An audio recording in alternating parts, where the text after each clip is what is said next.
If you have a Ford Ranger or a Mazda BT50 with a 3.2 litre 5-cylinder diesel in it, and it's an automatic with a 6-speed transmission, you probably want to watch this. So today I had a 2020 Wild Track Ford Ranger in, and I had the 6-speed automatic transmission, the 6R80 that's in it, and it's the same auto that they put in the Mazda BT50 that had the same 3.2 litre diesel in it. So in case you didn't know, I used to build autos for a decent amount of time for one of the biggest four-wheel drive focused transmission companies in Melbourne. And I'm not even exaggerating, and I'm not even talking shit. 50% of the work was those 6R80 transmissions. And at the time, if you spoke to any transmission builder within Australia, they were also saying the same shit. 50% of their transmissions were those 6R80s. That transmission was used in the Rangers for like nearly 10 years. And although they made a bunch of changes and a bunch of updates from the beginning right until the end, they all still had the same inherent problems from factory. Now, in case you're not aware, those transmissions tend to have a lot of things that fail. And when they fail, fuck, they cost heaps. I built that many of them that there were days where if I had all the parts I needed and everything went smooth, I could strip, build and paint a complete box within 6 hours. That is how familiar I got with those boxes. Before even seeing the box, I knew exactly what sockets, what tools, what screwdrivers, what pliers I was going to need. And 9 times out of 10, I could nearly guess what went wrong before I even pulled it apart. They failed so often that us workers, when I was working at that company, had a rule of thumb amongst all of us that we said that when Rangers came in for a service or for some maintenance work, we knew that if it had 80,000 Ks or more, we were going to find a problem. Now, the first thing that I want to touch base about is the valve body in the transmission. So the valve body is basically like the mechanical brain of the transmission. There's a bunch of moving parts with tight tolerances, and if those tolerances aren't right and those moving parts aren't free or as free as they should be, your auto's not going to act the way that it should. The materials that Ford used when they built that box of the valves and then the aluminium of the valve body itself, once the box got hot and all those materials expanded at different rates, the bores that the valves ran in and the valves themselves would wear out to the point that the tolerances were too high, they would lose vacuum or they wouldn't seal enough, and then you would have problems. The fix to that was to ream them out and then put aftermarket or custom valves in it. And then the next thing that went wrong, attached to that valve body, there's 7 solenoids, and then there's a thing called the lead frame or the mechatronic, which is basically like a small computer that's taking all the signals from all the solenoids that are operating all those valves within that valve body, and it's communicating with the car's engine computer and then also with the body control module and the powertrain module and just the whole CAN bus system in the entire Ranger. After too many heat cycles, those solenoids tend to get sticky and then they get stuck, and then it just makes the whole thing run like shit. And then the lead frame that's attached to it also houses the speed sensors, which are magnets, which also accumulates all this metal debris because the box is running too hot and running like shit. And all that material that's wearing out in the valve body from the valves and the bores is getting stuck to those speed sensors, causing them not to read accurately, which means it's giving the wrong signal or just no signal at all to the ECU, which then puts the car into limp mode. The next thing that fails is the torque converter.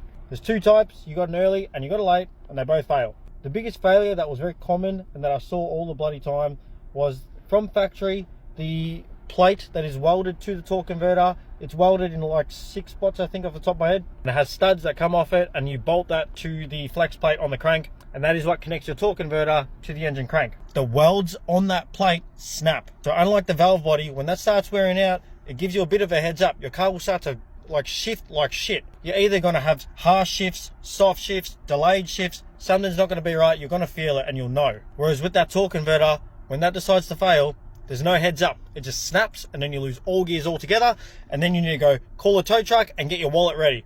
Now, the next biggest thing, and this is huge, but it's the heat that gets generated in that auto. The cooling system on those autos is fucking shit house. What they do is they run their oil to a thing called a heat exchange unit, which is attached to the side of the engine block. And that heat exchange unit also has engine coolant that passes nearby. And it's basically depending on that coolant to run past the transmission fluid to keep it cool. Now, I don't know if you know, but when you drive your car, your coolant gets fucking hot too. So you're basically trying to cool down your transmission fluid with hot fucking coolant. Tell me how the fuck that makes sense. And then on top of that, that heat exchange unit, it cracks internally, and then it mixes your coolant and your transmission oil. Doesn't take a genius to know that's not fucking good. And the other thing that makes the heat worse is inside the transmission, above the valve body, so you got to remove it, there's a fucking thermostat that sits inside the case, and that is designed to wait until the transmission is hot enough to pass its transmission oil to the cooler. Now, that company that I was working for, we designed a bunch of other items that fixed all of that shit. So what we used to see on average for Rangers and BT50s, before you put big fucking tires on it, big lift kit on it, fucking heavy bull bar, and you start towing with it, transmission fluid temps would generally sit at about 80 degrees, and then if you start hoofing it a little bit, you'll quite easily get to 100, 110. And 110 is sort of like that tipping point where we start saying, oh, you need to like back off a little bit and let it cool down. We designed a thing that removed the heat exchanger altogether and then just ran an external cooler, so then just kept the oil and coolant completely separate, and the transmission coolers that we added as well were just so much more effective than the heat exchange unit that came out from factory. We also designed this solid valve that replaced that thermostat valve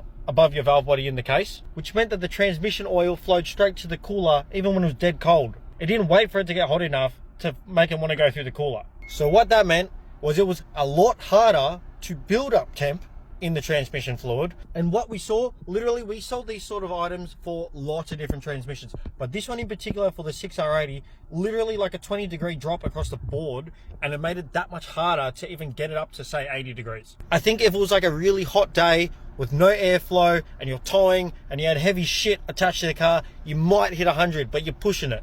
And I can guarantee all the people that I worked with at that company, there was about 10 to 15 of us, if you asked any single one of them, if they had a Ranger or BT50 with that auto, what would be the one mod that they would do? It would 100% be that trans cooler and the thermostat valve replacement, because we saw that many fail. Ford and Mazda will tell you that those transmissions are sealed for life, meaning they don't need to be maintained or serviced, but what they're actually saying is that they don't need to be serviced within their warranty period, which was about 100,000 Ks.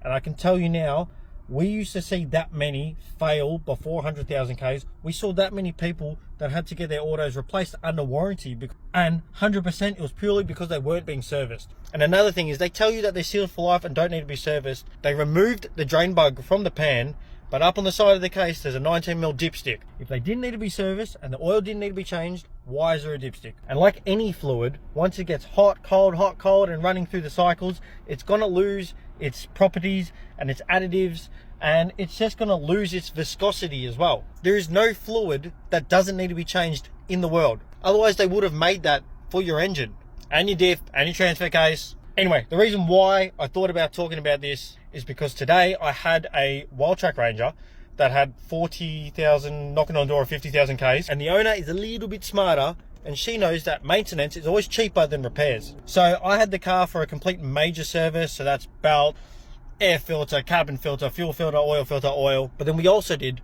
front and rear diff fluid, transfer case fluid, and we did transmission service as well. And I'll show you now what the condition was of the pan and the magnets that were in the pan with this vehicle that's only done 40,000 Ks. This is the pan of their 6R80. The fluid wasn't even too bad, but look at how much metal is already on that magnet. Look at that. Oh, look at that. And there's another magnet inside the car on the inhibitor switch on the lead frame, which catches more magnet. But you can just see how much shit builds up in these autos because they are shit designed from factory. And that's why, if you're not going to put any mods on it, like a trans cooler or anything like that, please, for fuck's sake, just service the fucking thing. It's not hard. They sell the service kits for them fucking everywhere. Replace the filter, replace the pan gasket, put some fresh fluid in it, just like your engine. If you want to get the most out of it, just fucking look after it. Maintenance is 100% cheaper than repairing the fucking thing. I would have done a video on how to service it and what to look out for today, but I just ran out of time. I don't have enough time. But I have another 6R80 service, Ranger of course, coming up within the next week. I'll make a video on how to service it properly, in as much detail as I did that Isuzu A750 recently, and I'll show you what to look out for. I'll show you the common and not so common sort of shit to see, because that way it might be able to help you do a service and maintain your own vehicle in your driveway, and then I don't have to receive a call from you saying, hey, I need to rip my auto out and rebuild it because it's fucked. So if you have a Ranger or a BT50 with that 6-speed auto and you want to bring it up to speed, or you want to upgrade it, or you want to maintain it, you want to service it, whatever, I can do it. Otherwise, message me or wait for the video and I'll help you do it yourself. And hopefully I can save you some money.